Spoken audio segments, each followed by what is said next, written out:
আগামী ২৭ জুলাই চালু হচ্ছে ঢাকা নারিতা ফ্লাইট, জানিয়েছেন বিমান পরিবহন ও পর্যটন মন্ত্রী আফরোজা খানম। সকালে সচিবালয়ে বিমান বাংলাদেশ এয়ারলাইন্সের ঢাকা নারিতা ফ্লাইট পুনরায় চালু করা নিয়ে সংবাদ সম্মেলনে এই কথা জানান তিনি। বলেন, জাপান বাংলাদেশের সম্পর্ক আরও জোরদার করতে ৩০শে জুনের মধ্যে ঢাকা নারিতা ফ্লাইট চালুর উদ্যোগ নেওয়া হয়, কিন্তু নানান সীমাবদ্ধতায় সেই সময়ের মধ্যে ঢাকা নারিতা ফ্লাইট চালু সম্ভব হয়নি।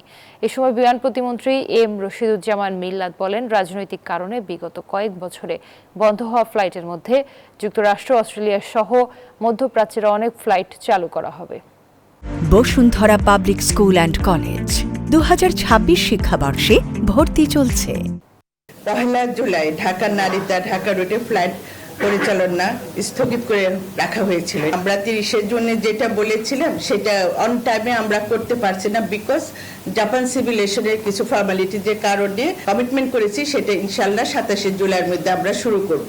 পলিটিক্যাল কারণেই কিন্তু বন্ধ হয়েছে। আমাদের যখন ফ্লাইটটা লাভ করছিল, প্রথম দিকে আমরা কিছু লস করেছি, রান করেছি, ব্রেক ইভেন এসেছি। তারপরে যখন 3-4 মাস পর পর লাভ হচ্ছিল, তখনই কিন্তু ফ্লাইটটাকে বন্ধ করে দেওয়া হয়েছিল।